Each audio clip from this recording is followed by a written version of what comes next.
Hello दोस्तों, आप सभी का स्वागत है मेरे इस चैनल में।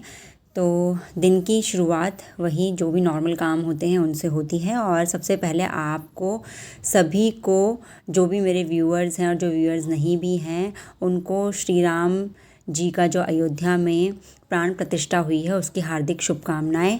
ये बिल्कुल एक दिवाली की तरह फेस्टिवल मनाया जा रहा है हमारी सोसाइटी में और पूरे देश में, भारतवर्ष में मनाया जा रहा है। तो इसकी आपको बहुत बहुत बहुत बधाई हो।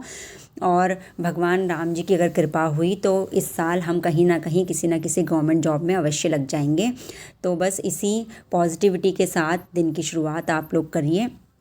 और आज हम बात करेंगे कि स्ट्रैटेजी क्या होनी चाहिए। सबका यही क्वेश्चन होता है कि आप क्या स्ट्रैटेजी फॉलो कर रहे हैं, किस तरीके से हम कुछ ऐसा करें कि हम लोगों से अलग बन सकें और हम गवर्नमेंट जॉब हासिल कर सकें। तो सबसे इम्पॉर्टेंट चीज़ क्या है ना कि जो 100% लोग जिन्होंने भी फॉर्म भरा हुआ है उसमें से पूरे 100% कैंडिडेट सीरियस नहीं होते हैं। 80% लोग सीरियस नहीं होते हैं, केवल 20% ही ऐसे लोग होते हैं जो कि सीरियस होते हैं। क्योंकि कुछ तो ऐसे होते हैं जो जस्ट अभी बीएड करके आए हुए होते हैं, जिन्होंने सीटेट क्लियर करा होता है, तो वो इतने सीरियस नहीं होते हैं। वो सोचते हैं चलो फर्स्ट टाइम है, हम देख लेते हैं कि एग्ज़ाम कैसा आता है। और कुछ ऐसे होते हैं कि जो लास्ट टाइम पे पढ़ते हैं कि एग्ज़ाम से 1 महीने पहले पढ़ लेंगे। और कुछ ऐसे होते हैं जो सोचते हैं कि जब फॉर्म भर देंगे उसके बाद पढ़ेंगे।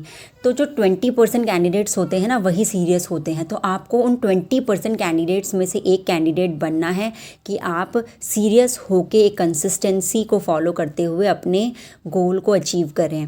तो वो हम कैसे करेंगे, कैसे हम कौन सी ऐसी स्ट्रैटेजी अपनाएं कि हम डीएसएसबी में या किसी भी टीचिंग एग्ज़ाम में अपना सिलेक्शन कर सकें। मैं भी टीचिंग एग्ज़ाम की प्रिपरेशन कर रही हूँ। फ़िलहाल डीएसएसबी का फॉर्म आया हुआ है तो इसलिए मैं डीएसएसबी में टीजीटी और पीजीटी की तैयारी कर रही हूँ मैथ्स की। तो जो हमें स्ट्रैटेजी फ़ॉलो करनी है वो एक ऐसी स्ट्रैटेजी फ़ॉलो करनी है जो हमें भीड़ से अलग करे, जो उन 20% कैंडिडेट्स सीरियस हैं उनसे भी हमें अलग करते हुए हमें सिलेक्शन की ओर पहुंचाए। तो उसके लिए हमें क्या करना होगा, तो हमें लोगों से अलग बनना होगा। जो काम लोग कर रहे हैं वो हमें नहीं करने हैं, उसका बिल्कुल अपोजिट करना है।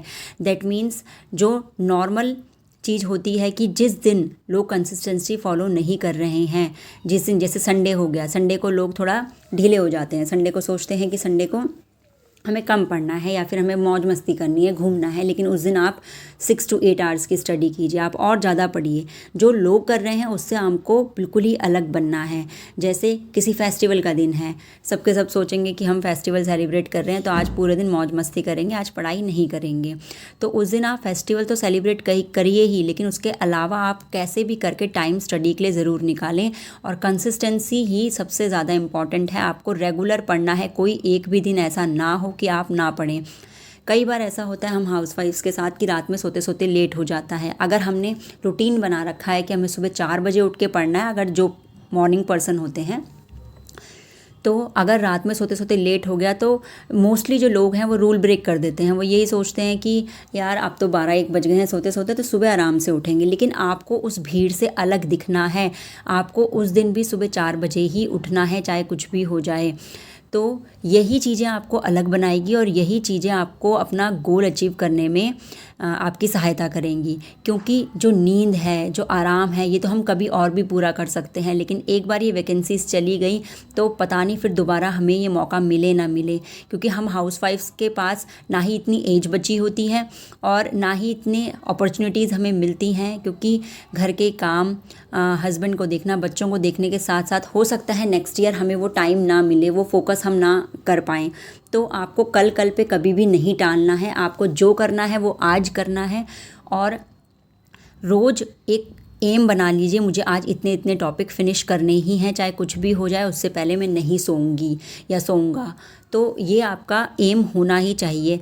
मैंने दिन में अब स्टडी करना शुरू कर दिया था, तो अभी मैं वोकैब याद कर रही थी अपनी।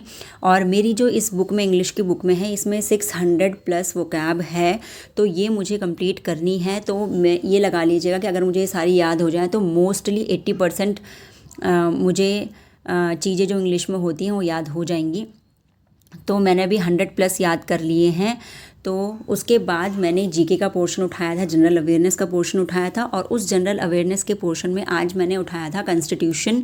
जो हमारा कॉन्स्टिट्यूशन है, जो संविधान है हमारे भारत का, उस संविधान में कौन सी चीज़ कहाँ से ली गई है, कितने उसमें आर्टिकल्स हैं, कितने शेड्यूल्स हैं, कितने पार्ट्स हैं, और कौन सी चीज़ कहाँ से ली गई है, प्रेसिडेंट का जो इलेक्शन है वो कहाँ से लिया गया है, यूनाइटेड स्टेट्स से कौन सी चीज़ें ली गई हैं, आयरलैंड से कौन सी चीज़ें ली गई हैं। तो कॉन्स्टिट्यूशन में जो भी चीज़ें हैं, चाहे वो राज्यसभा से रिलेटेड हो, लोकसभा से रिलेटेड हो, तो ये सब चीज़ें कहाँ कहाँ से, कौन कौन सी कंट्रीज़ से उठाई गई हैं, रिट्स कहाँ से लिए गए हैं, तो ये सारी चीज़ें आज मैंने याद की। तो कॉन्स्टिट्यूशन के बारे में मेन मैंने आज पढ़ा था जनरल अवेयरनेस में। उसके साथ मैंने अपनी वोकैब याद की, इंग्लिश की, और प्रीवियस रिवाइज भी की। और उसके अलावा मेरा टारगेट होता है कि रोज़ मैं अपने मैथ्स के जो कंसर्न सब्जेक्ट है उसके 50 क्वेश्चन रोज़ प्रैक्टिस करूं मिनिमम। तो क्योंकि मेरे पास जो मैथ्स की बुक है उसमें 5,500 से भी ज़्यादा क्वेश्चंस हैं, तो अगर मेरा 50 के हिसाब से टारगेट रहेगा मिनिमम, तो जब तक एग्ज़ाम आता है मैं उस बुक को एक बार कंप्लीट कर चुकी होंगी। तो मुझे वो बुक किसी भी हाल में एग्ज़ाम से पहले पहले फ़िनिश करनी है, तब मैं सोच सकती हूँ कि मैं कुछ अचीव कर पाऊँगी। और साथ ही आपको एक और स्ट्रैटेजी फॉलो करनी है कि रोज़ आपको एक मॉक लगाना है, कोई ना कोई मॉक टेस्ट देना है। अगर आपने ये ब्लैक बुक वाली बुक ख़रीदी है तो इसमें आपके पास मॉक होते हैं। जैसे ही आप एंटोनियम्स और सिनोनियम्स याद कर लेती हैं, उसके बाद आपको पीछे प्रैक्टिस सेट्स दिए हुए हैं। इन प्रैक्टिस सेट्स में 10-10 के प्रैक्टिस सेट्स हैं। बहुत ज़्यादा टाइम नहीं लगेगा आपको, क्योंकि हमारे पास इतना टाइम नहीं है कि हम 20 या 100 क्वेश्चंस की प्रैक्टिस करें, क्योंकि हमें याद भी करना है और उसके अलावा आपको प्रैक्टिस भी करनी है। तो रोज़ ये मॉक आप प्रैक्टिस सेट जो हैं वो लगाएं। मैंने रोज़ का एक रूटीन रख दिया है कि जब मैं याद कर लूँगी वो क्या है, उसके बाद में प्रैक्टिस सेट लगाऊंगी। तो मैं आज वही प्रैक्टिस सेट लगा रही थी। तो इस प्रैक्टिस सेट में रोज़ को आपको समझ में आएगा कि आप कितना कितना प्रिपेयर हो रहे हो, कितने आपके मार्क्स आ रहे हैं। इसी तरीके से एक तो आपने वोकैब का रोज़ एक प्रैक्टिस सेट लगाना है। उसके अलावा जो भी आप जनरल अवेयरनेस का टॉपिक कर रहे हैं, जैसे फॉर एग्ज़ाम्पल आज आपने कॉन्स्टिट्यूशन किया, या आपने कभी म्यूज़िक किया या डांस किया, फोक डांस किया, क्लासिकल डांस किया, जो भी आपने टॉपिक किया है उसका एक मॉक टेस्ट आपको ज़रूर देना है, चाहे वो 10 ही मार्क्स का क्यों ना हो। जो भी आपने टॉपिक किया, जैसे आपने कॉन्स्टिट्यूशन किया, आप नेट में सर्च मारिए कॉन्स्टिट्यूशन का मॉक टेस्ट, तो आपको बहुत सारे मॉक टेस्ट मिल जाएंगे। और उस मॉक टेस्ट को आप दीजिए। 10 या 20 क्वेश्चंस उसमें होते हैं। आपको मुश्किल से हार्डली 10 to 15 मिनट्स मैक्सिमम लगेंगे, वैसे 5 to 10 मिनट्स में हो जाता है। तो इससे आपको पता चल जाएगा कि आपने जो तैयारी की है वो सफिशेंट हो भी रही है, क्या आप अचीव कर पा रहे हैं अपने गोल को। तो ये सबसे इम्पॉर्टेंट है। इस तरीके से अगर आप स्ट्रैटेजी रखेंगे तो जनरल अवेयरनेस आपकी प्रिपेयर होती जाएगी, वोकैब आपकी प्रिपेयर होती जाएगी, और साथ ही साथ कंसर्न सब्जेक्ट भी आपका चलता रहेगा। क्योंकि बोलते हैं ना, बूंद बूंद से घड़ा भरता है, तो हमको उस बूंद बूंद से ही घड़ा भरना है। और धीरे धीरे प्रिपरेशन अभी से चालू करनी है। लोगों की तरह ये नहीं सोचना है कि जब टीजीटी के फॉर्म आएंगे मैथ्स के तब हम प्रिपरेशन शुरू करेंगे। तो अगर आप अभी से प्रिपरेशन शुरू करेंगे तो 3 to 4 मंथ्स आपके पास है, इनफ टाइम है कि आप रोज़ 3 से 4 घंटे भी अगर देते हैं स्टडीज़ को तो आप आराम से कर लेंगे।